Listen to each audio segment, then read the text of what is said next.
నమస్కారం ఘంటారావానికి స్వాగతం. ముందుగా ప్రధానాంశాలు. మూసీ సుందరీకరణ కాదు పునరుజ్జీవమన్న సీఎం రేవంత్. అత్యుత్తమ సంస్థలకు డీపీఆర్ బాధ్యతలు అప్పగించామని వెల్లడి.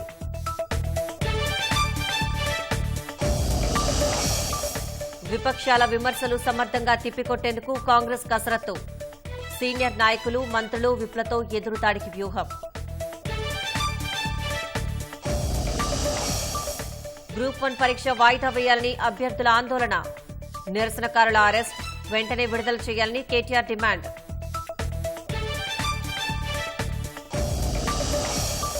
కొండా సురేఖపై పరువు నష్టం కేసులో నేడు కేటీఆర్ వాంగ్మూలం. సాక్షులుగా హాజరు కానున్న గులాబీ నాయకులు.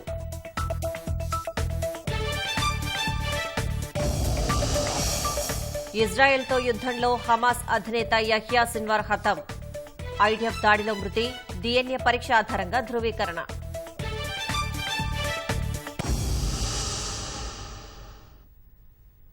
బీజేపీ నేతృత్వంలోని జాతీయ ప్రజాస్వామ్య కూటమి ఎన్డీఏ దేశాభివృద్ధిని మరింత పెంపొందించడానికి, పేదలు, అణగారిన వర్గాలకు సాధికారత కల్పించడానికి కట్టుబడి ఉందని ప్రధాని నరేంద్ర మోదీ స్పష్టం చేశారు. ఎన్డీఏ పక్షాల ముఖ్యమంత్రులు, ఉప ముఖ్యమంత్రుల సమావేశంలో పాల్గొన్న మోదీ ప్రజా అనుకూల, చురుకైన సుపరిపాలనపై దృష్టి పెట్టాలని సీఎంలకు పిలుపునిచ్చారు.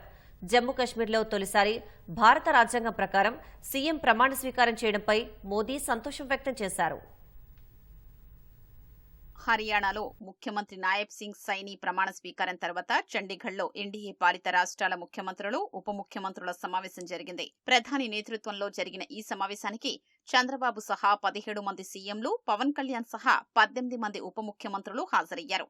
సుపరిపాలనకు సంబంధించిన అంశాలు, ప్రజల జీవితాల్ని మెరుగుపరిచే మార్గాలపై ఈ సమావేశంలో విస్తృతంగా చర్చించినట్లు ప్రధాని మోదీ సమావేశం తర్వాత ఎక్స్లో పోస్ట్ చేశారు. దేశ ప్రగతిని పెంపొందించడానికి, పేదలు, అణగారిన వర్గాలకు సాధికారత కల్పించడానికి తమ కూటమి కట్టుబడి ఉందని పోస్టులో పేర్కొన్నారు. ఈ సమావేశంలో కేంద్ర మంత్రులు రాజ్నాథ్ సింగ్, అమిత్ షా, బీజేపీ అధ్యక్షుడు జేపీ నడ్డా పాల్గొన్నారు. సమావేశం ముగిసిన తర్వాత చర్చించిన అంశాల్ని బీజేపీ అధ్యక్షుడు జేపీ నడ్డా వివరించారు. ప్రజా అనుకూల, చురుకైన సుపరిపాలనపై దృష్టి పెట్టడానికి కృషి చేయాలని సీఎంలకు ప్రధాని పిలుపునిచ్చారని నడ్డా తెలిపారు. ఈ సమావేశంలో 6 తీర్మానాలపై చర్చించి వాటిని ఏకగ్రీవంగా ఆమోదించినట్లు వెల్లడించారు. దేశంలో ఎమర్జెన్సీ విధించి 50 ఏళ్లు పూర్తయిన సందర్భంగా హోంమంత్రి అమిత్ షా ఒక ప్రతిపాదన తెచ్చినట్లు చెప్పారు. 1975లో విధించిన అత్యయిక పరిస్థితి సమయంలో రాజ్యాంగాన్ని అణచివేయడానికి, దాని మూల స్ఫూర్తిని దెబ్బతీయడానికి ఎలా ప్రయత్నించారో ప్రజలకు తెలియజేద్దామని అమిత్ షా చెప్పినట్లు నడ్డా వెల్లడించారు. 2025లో రాజ్యాంగపు అమృత్ మహోత్సవ్ జరపాలని రక్షణ మంత్రి రాజ్నాథ్ సింగ్ తీర్మానాన్ని ప్రతిపాదించారని నడ్డా వివరించారు. ఆర్టికల్ 370 రద్దు తర్వాత జమ్మూ కశ్మీర్లో తొలిసారి ప్రభుత్వం కొలువుదీరడంపై ప్రధాని మోదీ సంతోషం వ్యక్తం చేశారని నడ్డా వివరించారు. इसमें मैं यह बात भी कहना चाहता हूं कि प्रधानमंत्री जी ने इस पर अपनी ऑब्जर्वेशन दी कि आज हम सबके लिए कल का दिन बहुत खुशी का विषय है कि कल जो जम्मू कश्मीर में शपथ ग्रहण का कार्यक्रम हुआ, वह कार्यक्रम भारत के संविधान के तहत पहली बार आजाद भारत में हुआ। यह बताता है संविधान की ताकत और यह बताता है धारा 370 का एब्रोगेशन का अर्थ क्या है। इसके पहले ओथ टेकिंग, शपथ ग्रहण कार्यक्रम वो जम्मू कश्मीर के संविधान के तहत होता था। पहली बार आजाद भारत में मोदी जी के नेतृत्व में जम्मू कश्मीर में भी शपथ ग्रहण समारोह भारत के संविधान के अनुरूप हुआ। इस ऑब्जर्वेशन को भी हम सब लोगों ने सुना. మోదీ ప్రతి ఎన్నిక గెలవడం అలవాటుగా చేసుకున్నారని ఈ సమావేశంలో చంద్రబాబు సరదాగా వ్యాఖ్యానించారు. దృఢమైన నిర్ణయాలు, సుపరిపాలన, మంచి రాజకీయాలు, ప్రత్యేక ఆకర్షణ, వాగ్దాటి మోదీని విజయవంతంగా మారుస్తున్నాయని ప్రశంసించారు. ఈ సందర్భంగా చంద్రబాబు సూచించిన పలు అంశాల్ని మోదీ ప్రస్తావించారు. వాజ్పేయి హయాంలో కశ్మీర్లో జరిగిన ఎన్డీఏ సమావేశాన్ని మోదీ గుర్తు చేసుకున్నారు. మా రాష్ట్రాల్లో సంస్కరణలకు సిద్ధమని, నాడు కశ్మీర్లో జరిగిన ఎన్డీఏ సమావేశంలో తాను, చంద్రబాబు, ప్రధాని వాజ్పేయికి చెప్పిన విషయాన్ని ప్రధాని గుర్తు చేశారు. సంస్కరణల వల్ల పేదలకు లబ్ధి జరుగుతుందని, అంతిమంగా ప్రజల జీవన ప్రమాణాలు పెరుగుతాయని నాడు తాము చెప్పామన్నారు.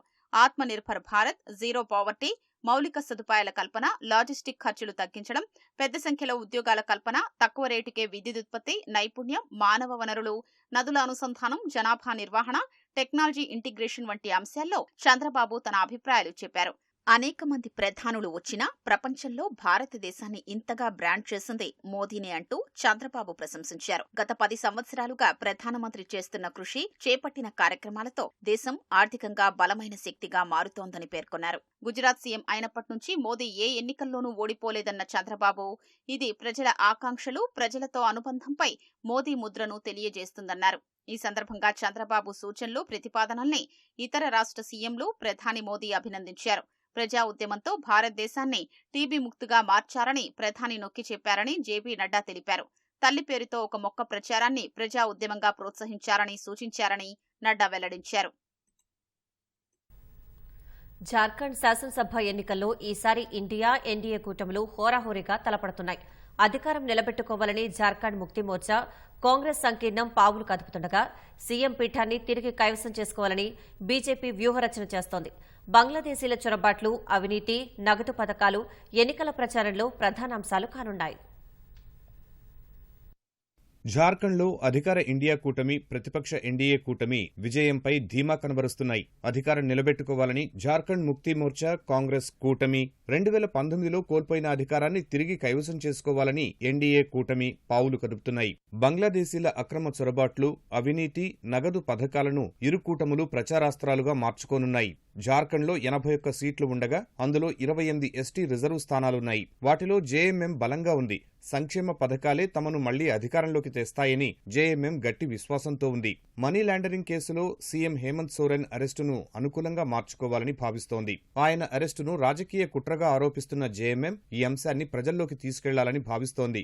జేఎంఎం, కాంగ్రెస్లు ఈసారి కూడా కలిసి పోటీ చేయాలని నిర్ణయించాయి. సీఎం హేమంత్ అరెస్టుతో బలపడిన గిరిజన సెంటిమెంటు తాము తిరిగి అధికారం చేపట్టడానికి దోహదం చేస్తుందని జేఎంఎం, కాంగ్రెస్ కూటమి భావిస్తోంది.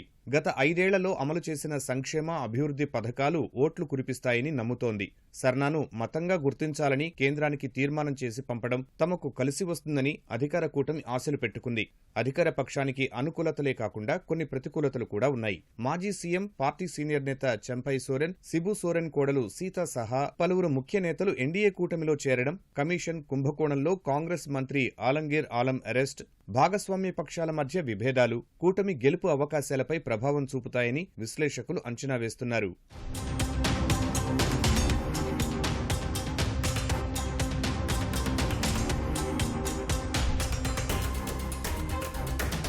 జార్ఖండ్లో అధికారంపై గురిపెట్టిన బీజేపీ ఎన్నికల షెడ్యూల్ విడుదల కావటానికి ముందే ప్రచారం మొదలుపెట్టింది.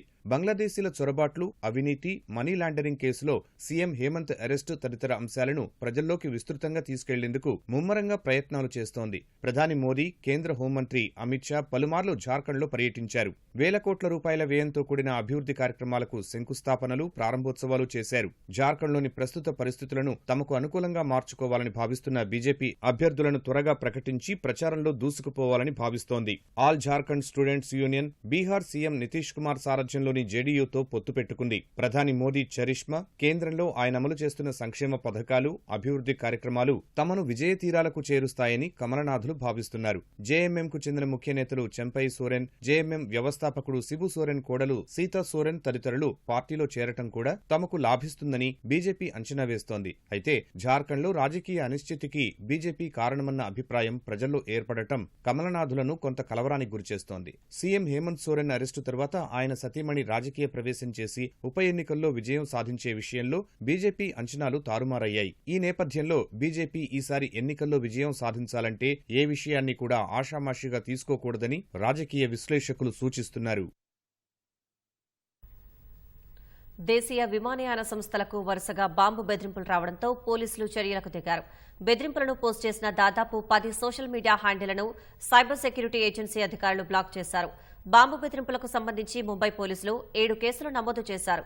నిందితులను గుర్తించేందుకు దర్యాప్తు చేపట్టారు. విమానాలకు బూటకపు బాంబు బెదిరింపులపై దర్యాప్తును ఢిల్లీ పోలీసులు ముమ్మరం చేశారు. సందేశాలను పోస్ట్ చేసిన ఖాతాల వివరాలను కోరుతూ సోషల్ మీడియా సంస్థలకు గురువారం లేఖ రాశారు.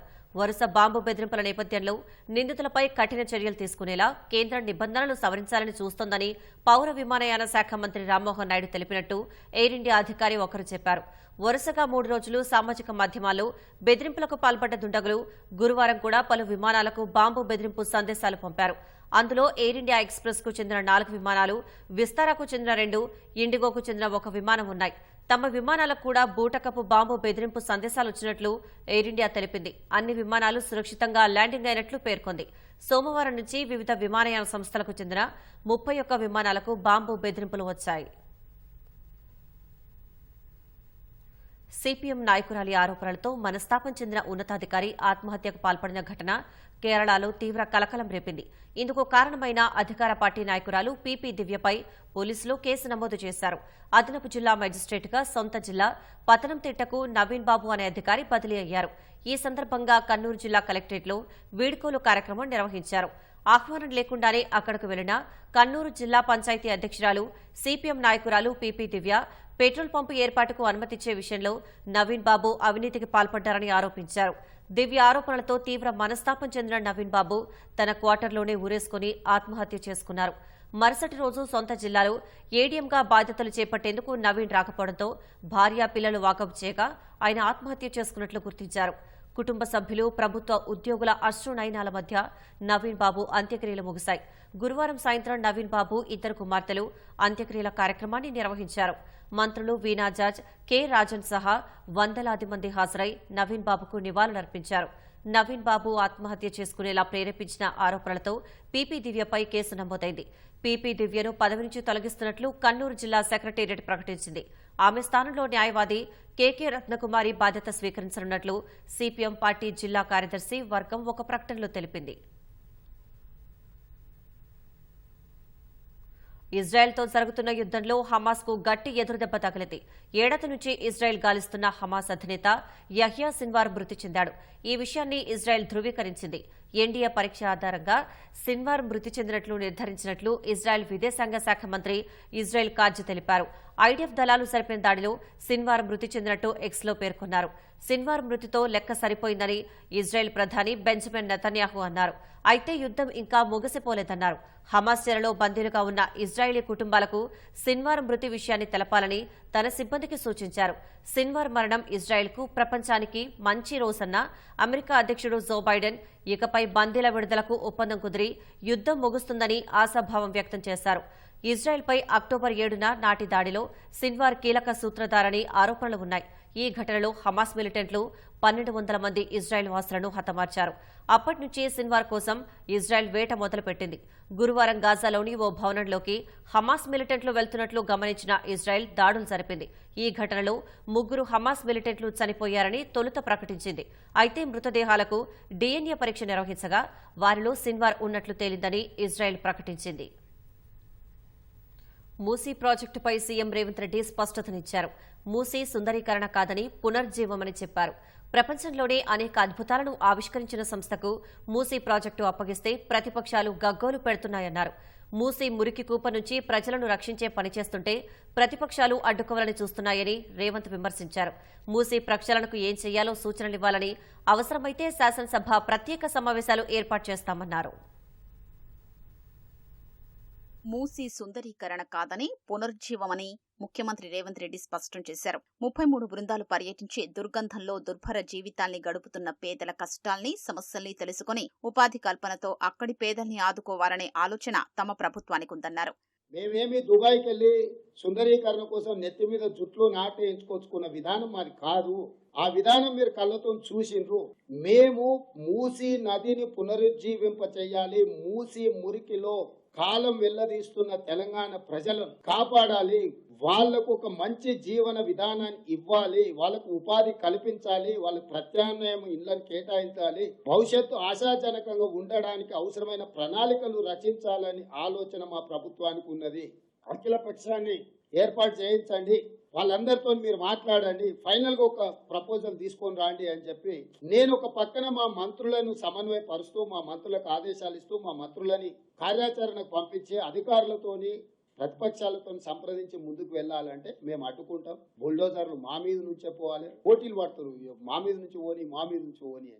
మూసీ పునరుజ్జీవ ప్రాజెక్టు ప్రణాళికలు, నిధుల సమీకరణ వ్యూహాలపై సమగ్ర నివేదిక తయారు చేసేందుకు 5 కంపెనీల కన్సార్టియానికి టెండర్ ఇచ్చినట్లు తెలిపారు. 1,50,000 కోట్లని విపక్షాలు గగ్గోలు చేస్తున్నాయని, ఇప్పటి వరకు మూసీ ప్రాజెక్టుకు సంబంధించి 5 కంపెనీల కన్సార్టియంతో జరిగిన ఒప్పందం విలువ 141 కోట్లు మాత్రమేనని రేవంత్ అన్నారు. రామానుజాచార్యులు విగ్రహ ఏర్పాటు టెండర్ అగ్రిమెంట్ చేసిన సంస్థకు మూసీ రివర్ డెవలప్మెంట్ కోసం మనం పనులు ఇస్తే వీళ్ళు పాకిస్తాన్ లో ఏదో చేసిరు, పాకిస్తాన్ కు దీనికి లిక్కు పెట్టి మత విద్వేషాలు రెచ్చగొట్టే విధంగా మాట్లాడితే వీళ్ళని క్షమించాలన్నా మీరు ఒకసారి చెప్పండి. ఇక మిగతా అద్భుతాలు అక్కడ ఉన్నాయి. రియోస్ వాళ్ళు ఎక్కడెక్కడ ఏం కట్టిందో అక్కడ ఉంది.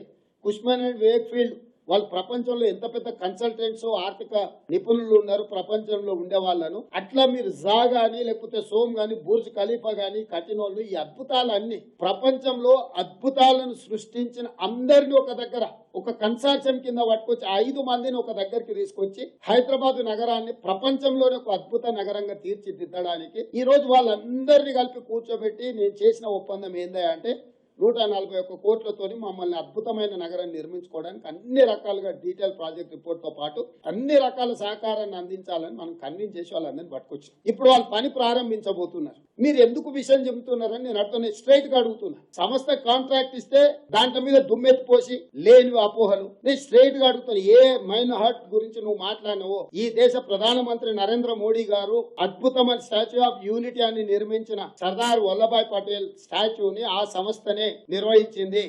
కల్వకుంట్ల చంద్రశేఖరరావు గారు, మైహోం రామేశ్వరరావు గారు, చిన్నజీవ స్వామి గారు కలిసి రామానుజాచార్యుల యొక్క విగ్రహ ప్రతిష్ట నరేంద్ర మోడీ గారు వచ్చి ప్రారంభించిన చిన్న రామానుజాచార్యుల స్టాచ్యూను కూడా అదే సంస్థ నిర్మించింది. ఈ 1,50,000 కోట్లు మరి వాళ్ళకి ఏ దేవుడు చెప్పిండో నాకు తెలియదు, లేకపోతే కాళేశ్వరం అంచనా తీసేసి మూసి అని రాసుకున్నారో నాకు తెలియదు. డిపిఆర్ అనేది మొదలవ్వలేదు. డిపిఆర్ తయారు చేయడానికి ఒక సంస్థల్ని 5 సంస్థల్ని కలిపి ఏర్పాటు చేసినాము. ఇప్పుడు వాళ్ళు క్షేత్రస్థాయిలోకి వెళ్ళి మొత్తం అంచనా వేసుకొని 55 కిలోమీటర్ల ఏమేమి చేయాలి, ఎట్లా చేయాలి, ఎంత అవుతుంది, అయ్యేది ఎక్కడి నుంచి తెచ్చుకోవాలి అనేది వాళ్ళు డిపిఆర్ 18 నెలలు ఇస్తారు. అది వచ్చినప్పుడు మాత్రమే ఈ అంచనా విలువ తెలుస్తుంది. మూసీ పునరుజ్జీవ ప్రాజెక్టులో తన స్వార్థమో ఎవరినో మోసం చేసే ఆలోచనో లేదన్నారు. కేటీఆర్, హరీష్ రావు, ఈటల రాజేందర్ 3 నెలలు అక్కడ నివసిస్తే మూసీ ప్రక్షాళన విరమించుకుంటామని రేవంత్ రెడ్డి సవాల్ చేశారు. మూసీ పరివాహక ప్రాంతం అట్లనే ఉండాలి. ఇది అద్భుతం. ఈ అద్భుతాన్ని నువ్వు ముట్టుకోవడానికి వీల్లేదు. వేలు పెట్టావంటే మేము ఊరుకోము అని అంటారు కదా. నిజంగానే అద్భుతం అయితే మీరు అక్కడ ఉండాలి.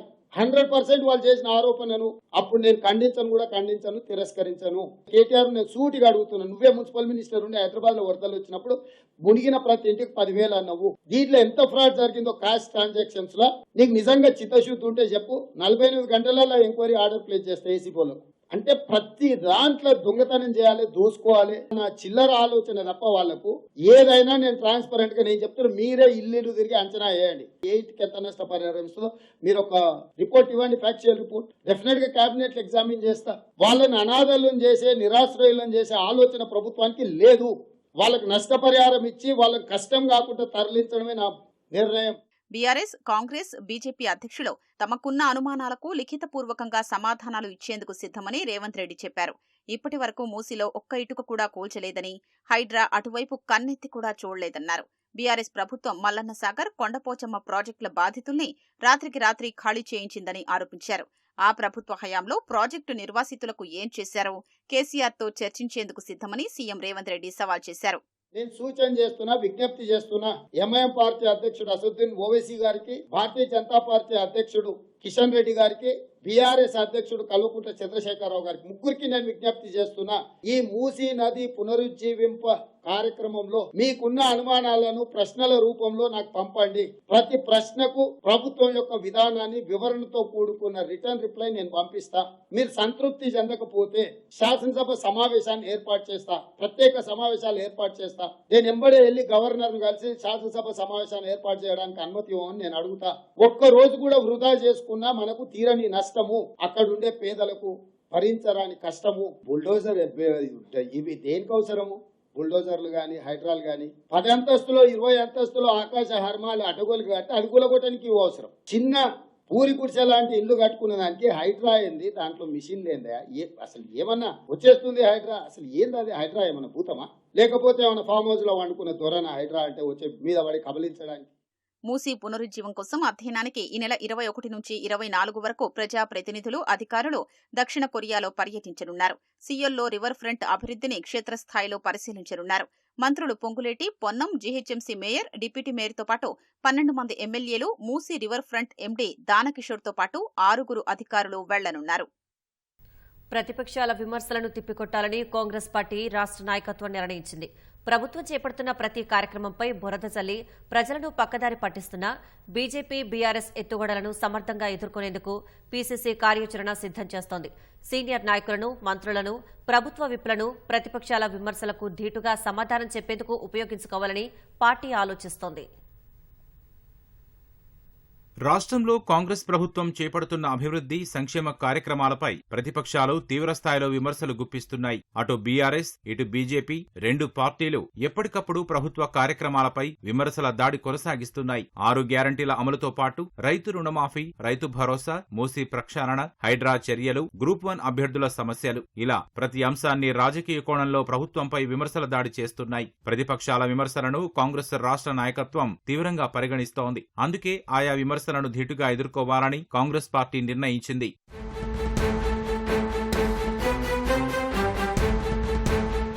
ప్రభుత్వం చేపడుతున్న ప్రతి అభివృద్ధి, సంక్షేమ కార్యక్రమాలపై ప్రతిపక్షాలు విమర్శల దాడి చేస్తూ ప్రజలను పక్కదారి పట్టిస్తున్నాయని కాంగ్రెస్ రాష్ట్ర నాయకత్వం భావిస్తోంది. ప్రతిపక్షాల విమర్శలను తిప్పికొట్టాల్సిన అవసరముందని పార్టీ రాష్ట్ర నాయకత్వం ఆలోచిస్తోంది. ప్రతిపక్షాల విమర్శలపై ఆధారాలతో ప్రతిదాడి చేసేందుకు కాంగ్రెస్ సిద్ధమవుతోంది. ప్రత్యేకంగా పార్టీ నాయకత్వాన్ని సిద్ధం చేసే పనిలో పడింది. పీసీసీ కార్యవర్గం ఏర్పాటు, కార్యనిర్వాహక అధ్యక్షులు, ఉపాధ్యక్షులు అందుబాటులోకి వచ్చే వరకు ఉన్న వనరులను సమర్థవంతంగా వాడుకోవాలని రాష్ట్ర నాయకత్వం నిర్ణయించింది. ఇటు బీఆర్ఎస్, అటు బీజేపీ నుంచి సీనియర్ నాయకులు ప్రభుత్వంపై విమర్శలు చేస్తున్నారు. అదే స్థాయిలో విమర్శలను తిప్పికొట్టేందుకు ప్రభుత్వ విప్లు, సీనియర్ నాయకులు, మంత్రులను వాడుకోవాలని పార్టీ భావిస్తోంది.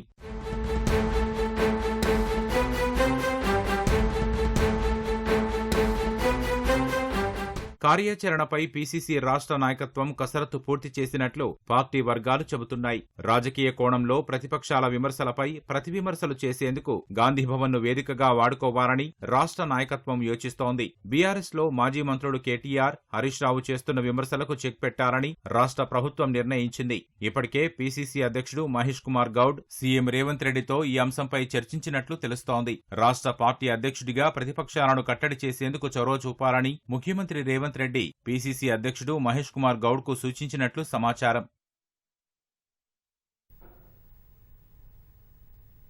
బీఆర్ఎస్ కార్యనిర్వాహక అధ్యక్షుడు కేటీఆర్ మంత్రి కొండా సురేఖపై వేసిన కేసు సోమవారానికి వాయిదా పడింది. మంత్రి కొండా సురేఖ చేసిన వ్యాఖ్యలపై ఆయన క్రిమినల్ పరువు నష్టం పిటిషన్ దాఖలు చేశారు. ఈ కేసులో కేటీఆర్ కోర్టుకు హాజరై స్టేట్మెంట్ ఇవ్వాల్సి ఉంది. ఆయనతో పాటు బీఆర్ఎస్ నేతలు బాల్కా సుమన్, సత్యవతి రాథోడ్, తులా ఉమా, దాసోజు శ్రవణ్ కూడా వాంగ్మూలం ఇవ్వనున్నారు. కొండా సురేఖ తనపై వివాదాస్పద వ్యాఖ్యలు చేశారని, పరువుకు నష్టం కలిగించారంటూ ఈ నెల 3న కేటీఆర్ నాంపల్లి క్రిమినల్ కోర్టులో పరువు నష్టం కేసు వేశారు. ఈ పిటిషన్పై ఈ నెల 14న విచారణ జరిపిన న్యాయస్థానం విచారణను సోమవారానికి వాయిదా వేసింది. ఇప్పటికే మంత్రి కొండా సురేఖ చేసిన వ్యాఖ్యలపై 23 రకాల ఆధారాలను కేటీఆర్ తరపు న్యాయవాది న్యాయస్థానానికి సమర్పించారు. ఈ నెల 21 నుంచి జరప తలపెట్టిన గ్రూప్ 1 మెయిన్స్ పరీక్షను వాయిదా వేయాలని హైదరాబాద్ అశోక్ నగర్లో అభ్యర్థులు మరోసారి ఆందోళన చేపట్టారు. రాత్రి రోడ్లపైకి వచ్చి నిరసన తెలిపారు. ఆందోళన చేస్తున్న మహిళా అభ్యర్థులను పోలీసులు అరెస్ట్ చేశారు. అభ్యర్థులను అరెస్ట్ చేయడంపై బీఆర్ఎస్ కార్యనిర్వాహక అధ్యక్షుడు కేటీఆర్ మరోసారి ఎక్స్లో మండిపడ్డారు. ఇది హాస్యాస్పదమైన పాలన అని విమర్శించారు. రాత్రి 9 గంటలకు శాంతియుతంగా నిరసన తెలిపేవారిని అరెస్ట్ చేయడం దారుణమన్నారు. అరెస్ట్ చేసిన వారిని వెంటనే విడుదల చేయాలని డీజీపీని డిమాండ్ చేశారు. పబ్లిక్ సర్వీస్ కమిషన్ చైర్మన్తో చర్చించి సమస్యను సామరస్యంగా పరిష్కరించాలని సీఎస్కు విజ్ఞప్తి చేశారు.